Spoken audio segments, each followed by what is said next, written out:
Okay.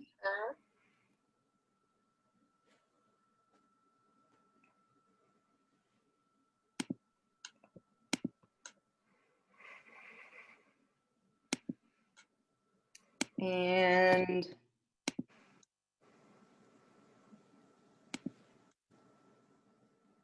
Reagan, can you still hear me?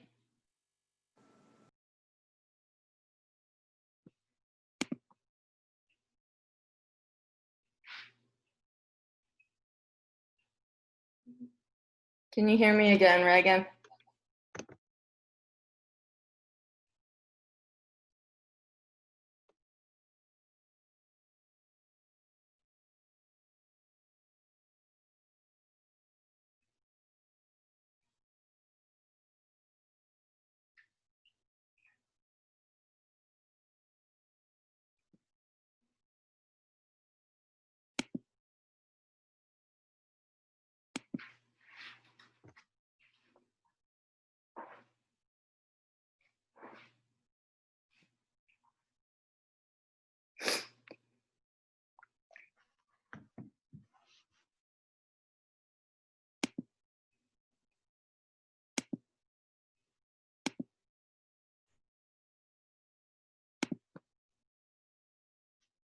Okay.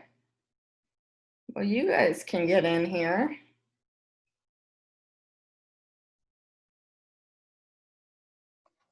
Do you guys have any trouble getting in here?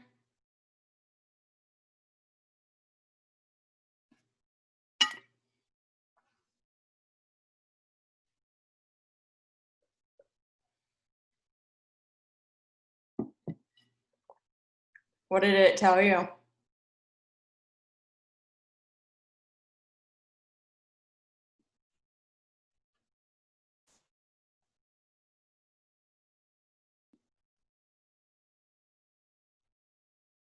Because it's the same link for every week. It's a recurring meeting.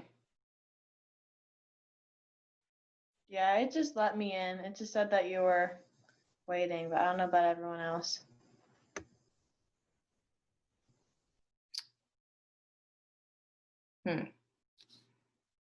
Yeah, I set it up as a recurring meeting so that it's the same link and same code for every week. That's why in Zoom under our lecture, it's the same invitation information.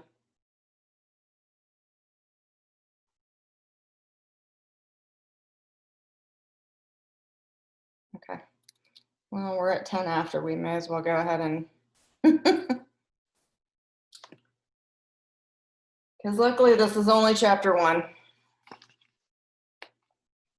Nothing major.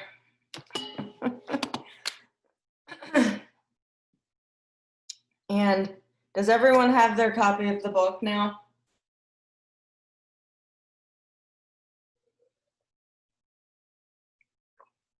I know there were some delays in people getting theirs. And not for just you all, but for other sections as well. So, okay. If you take a look at the back bottom corner, there's one of these little QR codes, like the scanners that you get to use with your cell phone. That'll help you get to a lot of the electronic content online. And there will have you'll be able to watch some of the, I probably shouldn't call them cheesy, but the cheesy little educational videos that come with some of these texts nowadays. And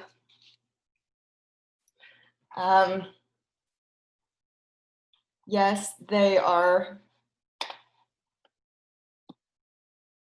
kind of cheesy, but guess what? They they make their point.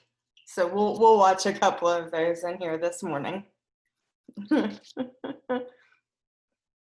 So one of the things to think about is, yes, we'll be talking a lot about academic writing this week and next week, both in writing academically. And next week, we're going to talk about peer reviews. Now, one thing that I want everyone to know is next week is Labor Day, so you don't have to attend. I will record a video that you can watch on Tuesday. You have no reason to sit here with me on Labor Day morning. I'll record something about peer review to help you all out, and you can watch it on Tuesday. Okay. And one of the big things about being an academic writer was over and over and over again talking about academic ethos and developing your own academic ethos. And I'm sure one of the best things that you can connect the word ethos with is ethics or ethical. And I kind of like the way they put it in here because, yeah, there's a lot of things we expect about ethics when it comes to our teachers, the people who we do business with, and things like that. And I'm sure that as a student, you'll get used to the fact that you have to be able to support your points ethically.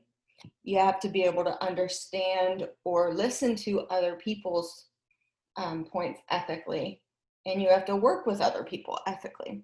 So that's the 4 points on page 2 that are identified as the most important is being open to new ways of thinking, collaborating or working together, providing evidence, and that's going to be the biggest one when it comes to your papers later on down the line in the semester is providing evidence, and reflecting and admitting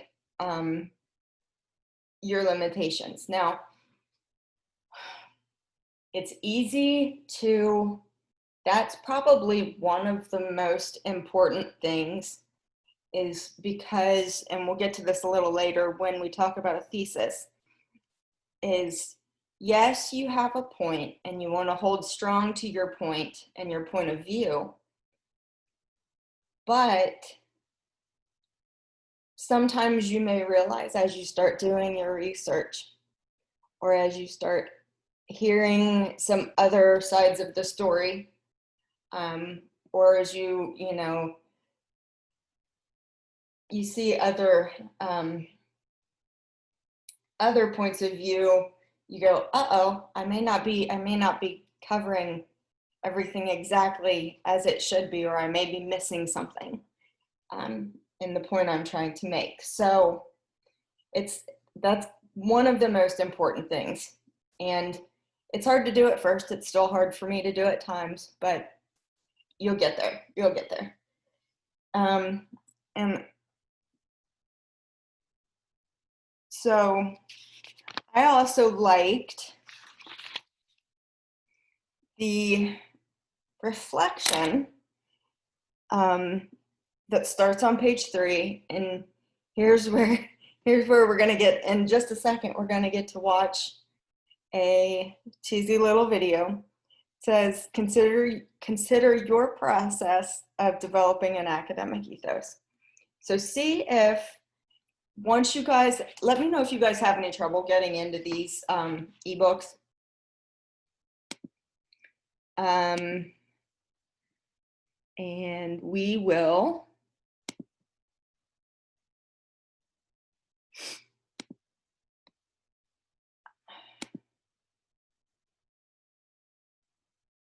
and see if,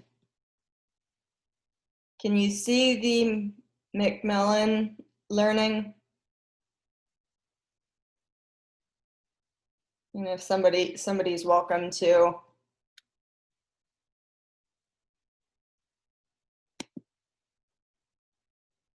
speak up.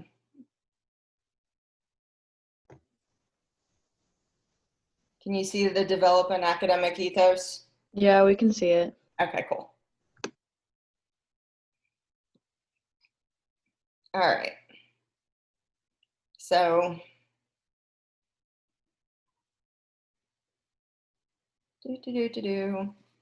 and we'll get to the cheesy video here in a second, but there are always some questions you can ask of yourself. Okay. And this comes up kind of cute in this little video that comes along, but you've probably all had to do group projects when it came to high school, and and sometimes it can be a little hard to work with other people. I know I have trouble with it at times. And you've probably had to use evidence for your ideas, your papers, anything like that. And sometimes that evidence can be very hard to dig up as well. And when your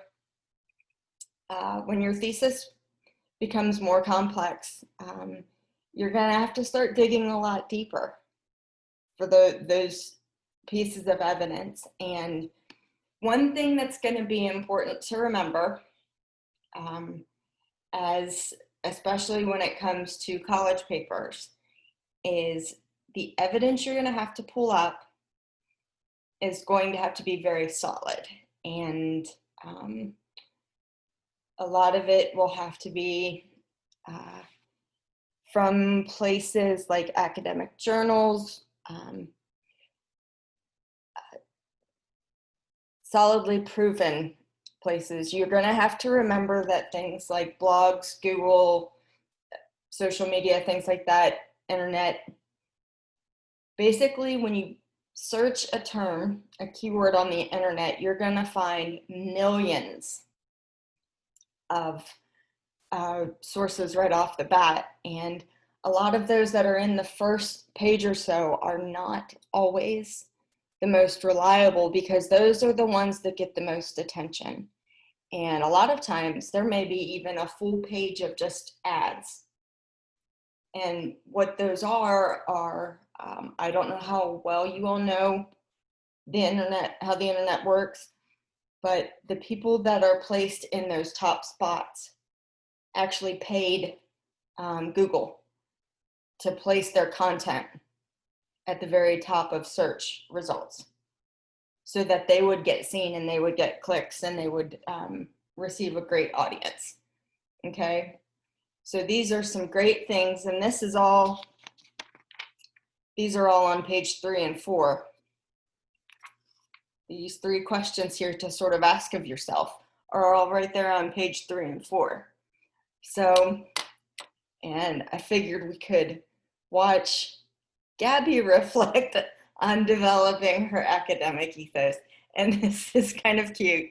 I like these 3 videos that are in here. Luckily, each of them are only a couple of minutes long, so we'll give it a shot. And then in the future, we won't have to watch as many of them because you guys will be able to watch some of them while you're doing your reading for the week.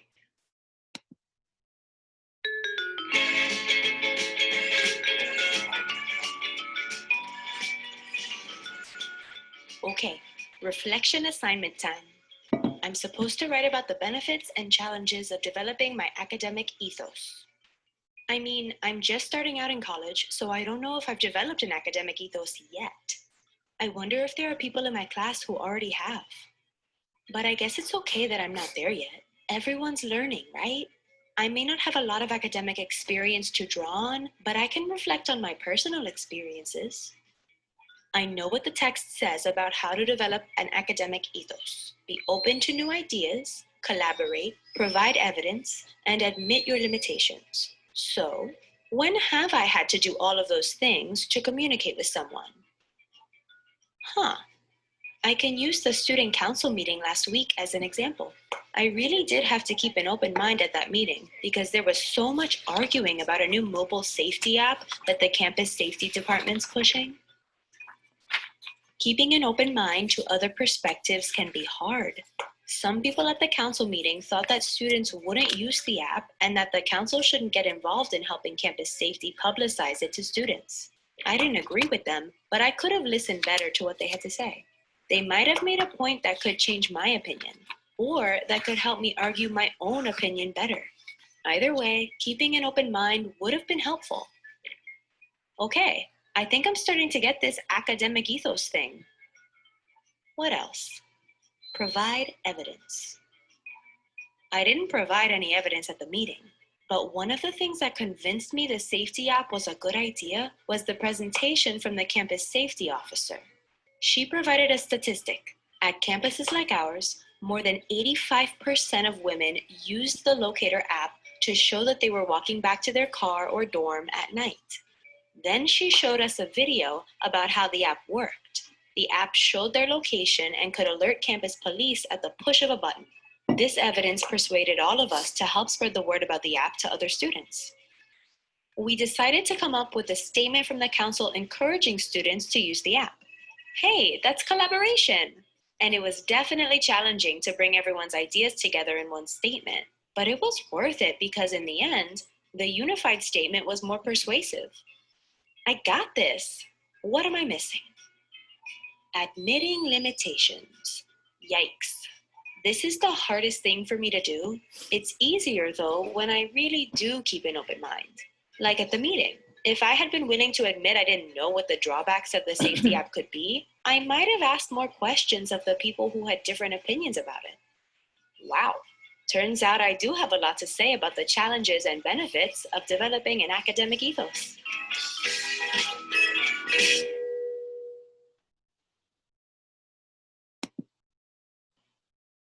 Okay.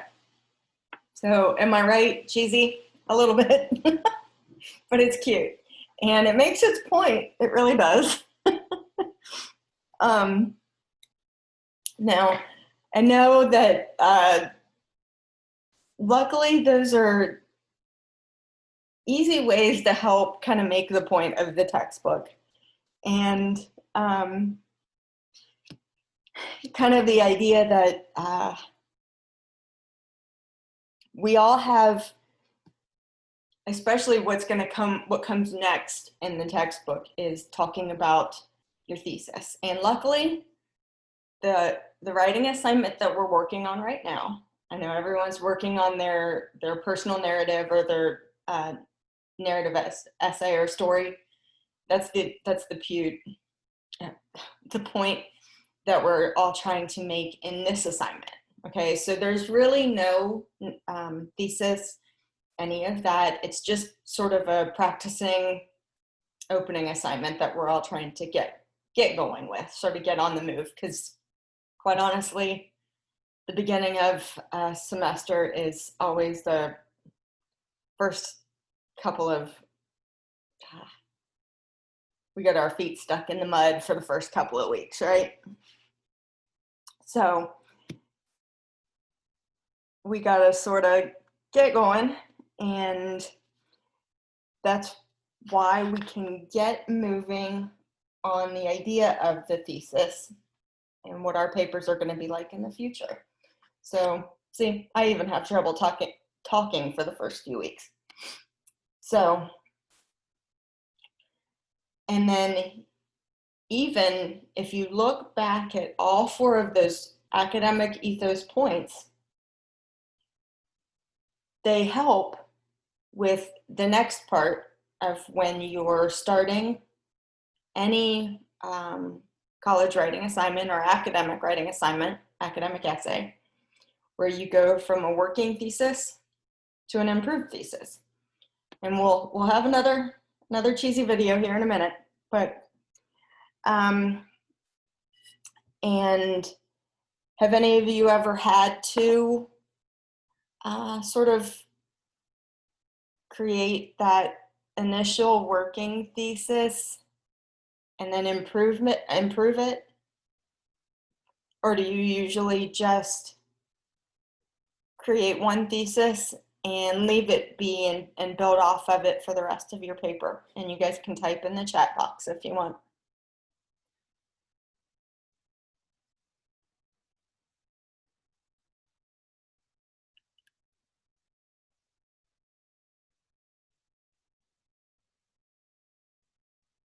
It's okay. Anyone.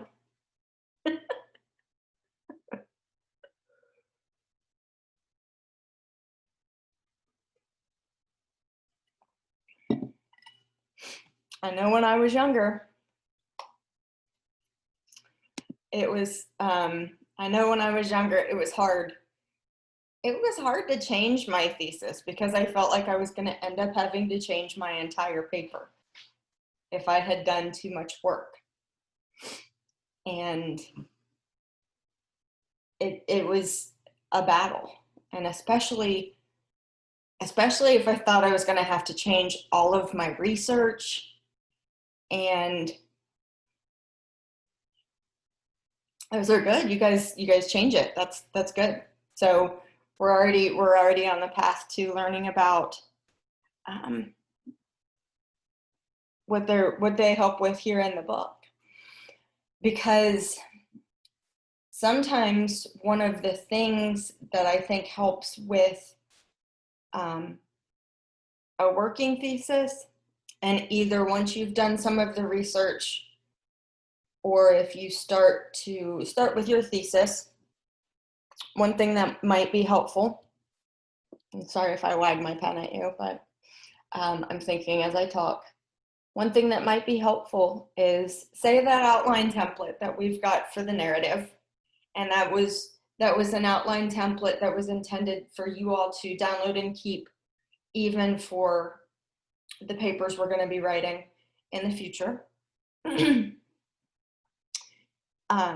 Is if you've got your thesis and you start with an outline, so you can think of what some of those supporting paragraphs might be, the points you want to make.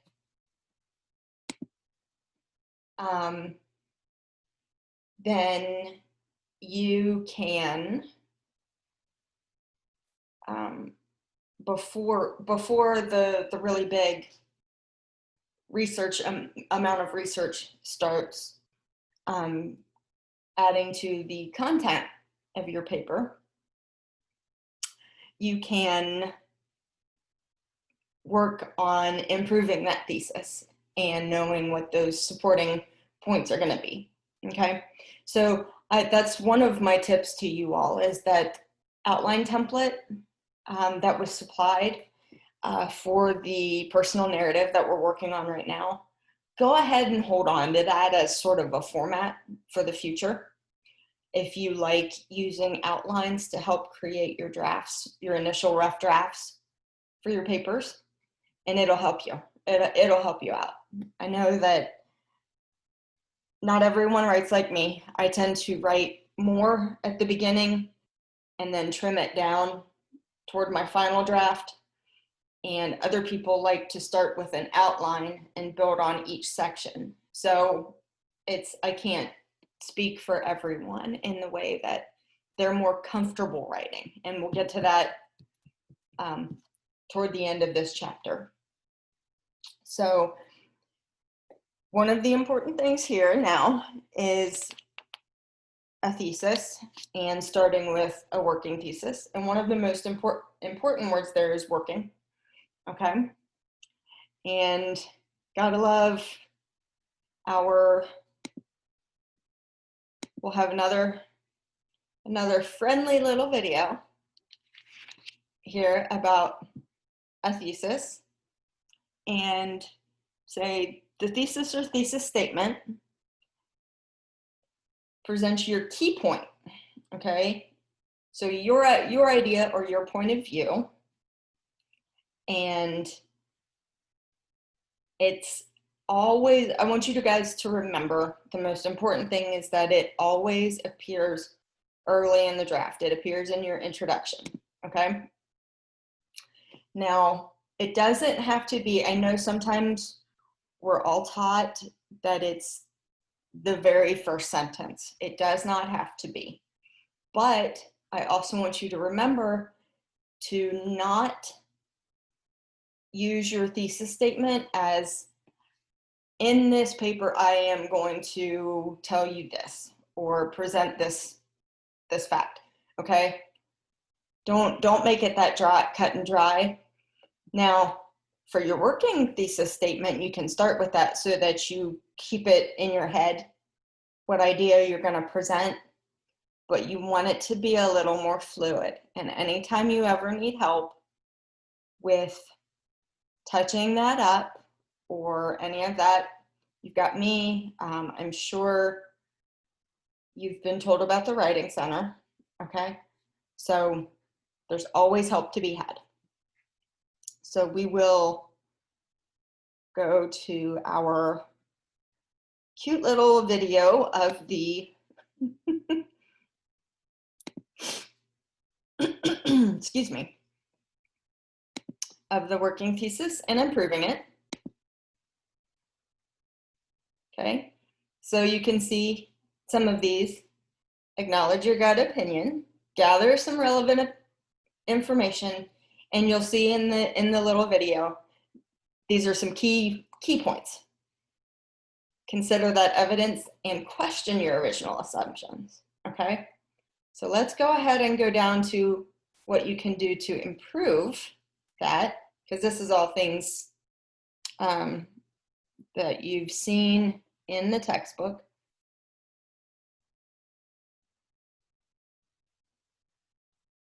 And this was shown in the textbook, okay? And we'll watch this real quick.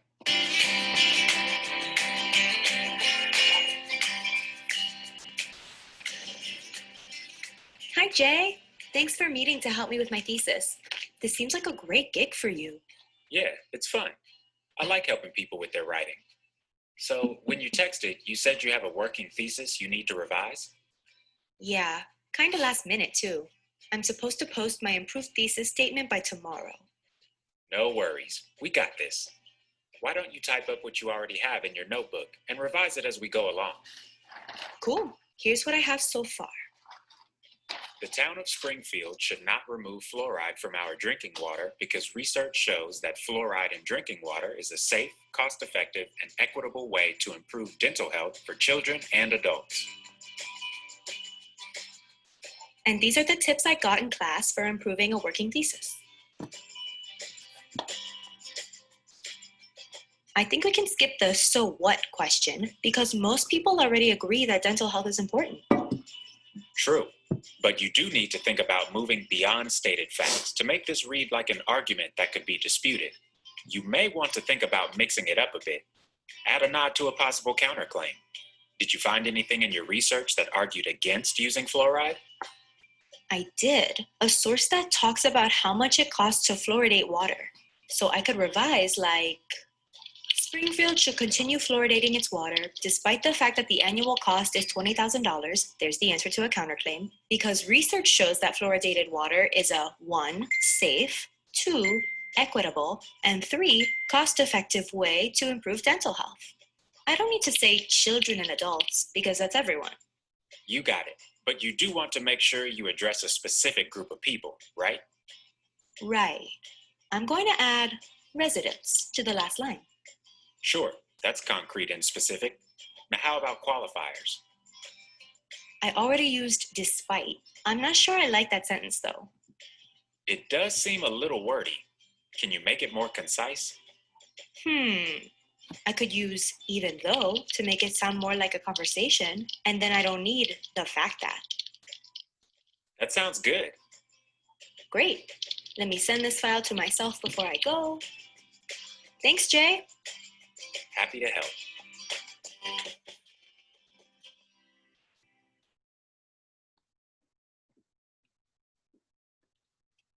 Okay, so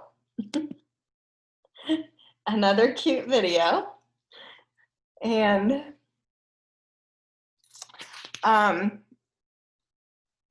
that is basically a great sort of summary of how to do that. I'm sorry, I always think those are adorable, but one, as I was reading the chapter myself, okay, one great point that was made by the authors when it came to the thesis is consider your own personal interest in the topic. Okay, so when you're choosing a topic for a paper, for your research essays or whatever, it's important to consider your own personal interest in the topic that you choose, because you'll focus on it a lot better, okay? You'll put the time and interest into finding quality research, and it'll end up coming out with a much better voice. I might have to think of a better way to express that, but if you think about it from the reading versus writing side of things, you probably wouldn't spend much time reading a book you're not interested in. So would you write very much about a paper that you're not interested in or a topic you're not interested in? So keep that in mind, because you'll have a lot of chances in our assignments to choose your own topic, okay? It's not just I'm not gonna be choosing it for you, okay? So, and then another thing that is important is, now that after this week we'll be done with the narrative, personal narrative type of writing practice, we want to think about the structure and style of academic writing. And I'm sure plenty of you have written plenty of essays all throughout high school and other times. And that was one of the purposes of that outline template as well, that you have, say, if you see pages 14 and 15 of the, and you're not going to be able to see this, of the textbook, but you know, the title, the introduction, the supporting paragraphs, and the conclusion. And that's the structure. And then you have, for the style, you'll have evidence, distinctive formatting, full citations. And full citations are always, you want to use the full points that are made in the places where you've done your research. And then formal language. And we'll have another cute little video where Jay can tell us a little bit about these two different things when it comes to writing. And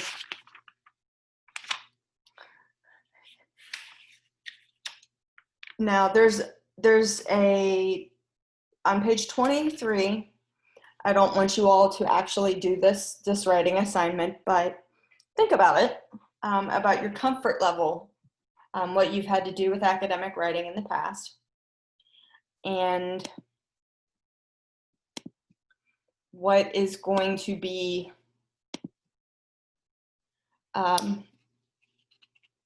what might be of a challenge for you here in the future, because it's just a matter of taking a few minutes to be prepared for what's coming up in the rest of the semester. And luckily, this week was only a personal, this unit 1 is only a personal narrative. So it's not going to be that long, and it's not going to be that hard, but things will get a little harder as the semester goes on, okay? So let's see what Jay has to say about, excuse me, academic writing, and we'll talk about next week.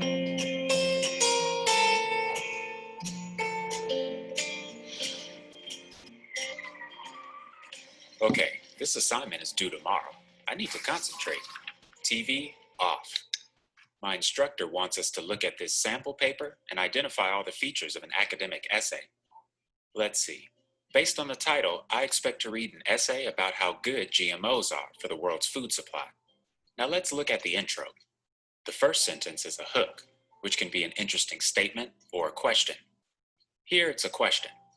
That works, but the tone is kinda informal. Now I should see some context, setting us up for a thesis. Yep, some scientists think GMOs are the worst thing ever to happen in our food supply, but other scientists are pro-GMO, so the author is including different perspectives. And he even gives a bit of historical context about the topic, from what I think is a credible source. So, does he have a works cited page at the end that lists that source? Uh-huh, there it is. You know, the formatting of this essay looks pretty good too. Double-spaced pages, nice normal font. Okay, but back to the intro. Next, I should see a thesis to tell me what the author's argument will be. Right here. It lists the reasons for the claim, so I expect to see those reasons discussed in the supporting paragraphs. And the tone is more formal, with traditional punctuation, so the thesis reads pretty academic. Then there's the first supporting paragraph. The author restates the first reason he gave in his thesis. Let's see if he follows it up with some evidence. He gives stats from a researcher with the North Carolina Department of Agriculture. I would believe that stat because that source seems credible. But he could make his argument stronger by also having a source that says that GMOs will make this situation better. He doesn't have a source for that. If he did, he could connect his argument and tie the stats together, one for the problem, the other for a solution. But I do see a nice transition with tying in nutrition. Good organization so far. Let's see about the other body paragraphs. Paragraphs 3 and 4 hit the other two reasons from the thesis. GMOs can be used to combat world hunger, and they provide more nutrition. I see more evidence and citations too. Looking good. Now I just need to check the conclusion. The first sentence makes a general statement, and the second sentence restates the thesis. Check. And there's even a great wrap-up line. Well done, my man. Just gotta write up my notes, and then I'll be finished.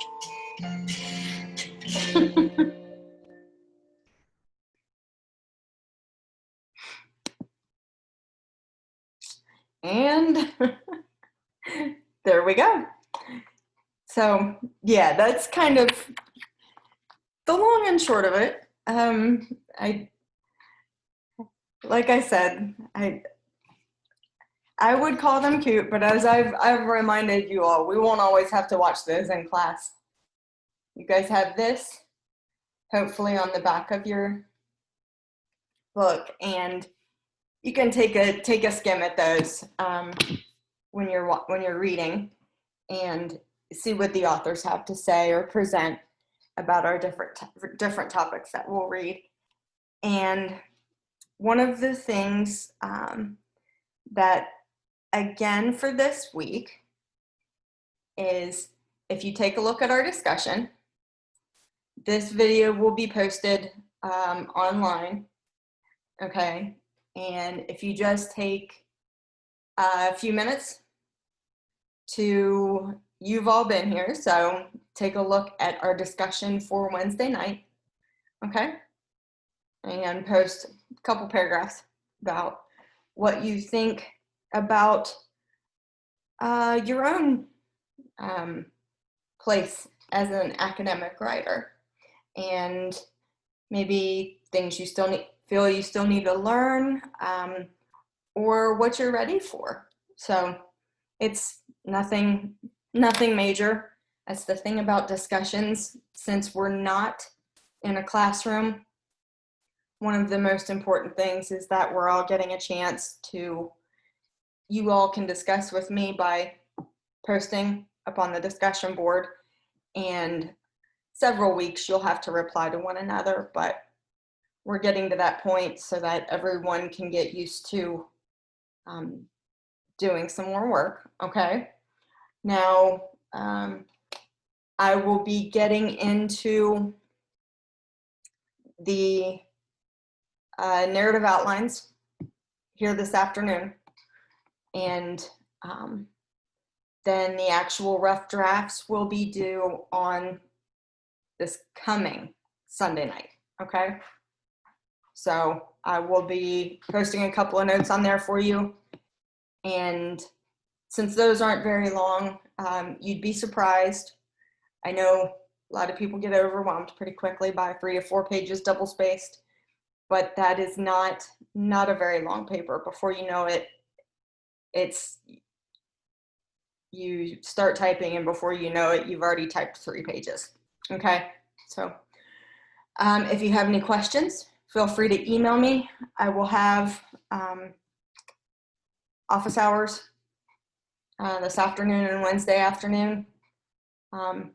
So, okay. I hope everyone has a wonderful day, even though it's looking a little gray out. And I will see you all again soon, okay? So, have a good day.